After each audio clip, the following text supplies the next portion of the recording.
ای بابا جواب نمیده. اینا رو وارد سیستم میکنی؟ چشم. به کی زنگ میزنی؟ بابا فکر کنم رفته پارک سر کوچه، گوشی هم با خودش نبرده. تلفن خونه رو مامانم بر نمیداره، دارم نگران میشم. خب شاید رفته نونی چیزی بگیره. نه بابا بنده خدا پادرد داره، از خونه بیرون نمیره. من دلشوره گرفته، من برم خونه یه سر بزنم بیام. باشه.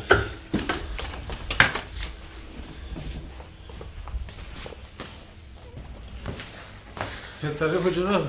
والا زنگ زد به پدر و مادرش جواب ندادن، نگران شد، رفت یه سر بهشون بزنه. پسر پاک دیوونه شده. چرا؟ شما تازه اومدی، از چیزی خبر نداری.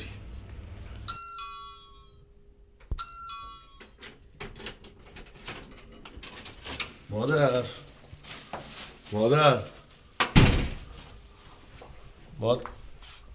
ماما الهی من تصدقت بشم، نمیگی من دل واپست میشم؟ نمیدونی من استرسی ام و 2 ساعت دارم زنگ میزنم چرا جواب نمیدی؟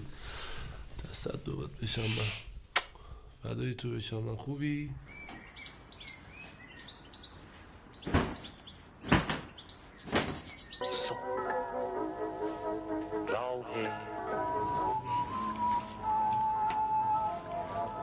تا سپیده صادق با شما. سلام. راه شب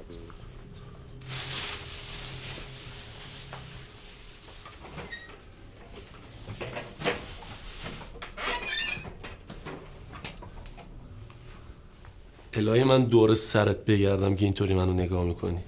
کل گلدونا رو آب دادم، ملافارم جمع کردم بردم تکوندم که خدای نکرده روش خاک نباشه پیش مهمونات آب روت بره. این چراغم روشن کردم که خدای نکرده دلت نگیره. گوشی آقا جونم زدم تو شارژ، تو رو خدا نذارین این شارژش تموم شه. من زنگ میزنم خاموش باشه من استرس میگیرم، خودت که میدونی مادرم.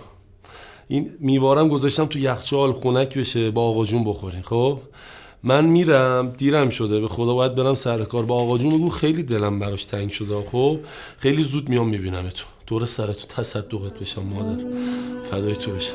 خداحافظ. کاری نداری؟ خداحافظ. نفس نفس بیادتم من کار دلت، تو نمیری از یاد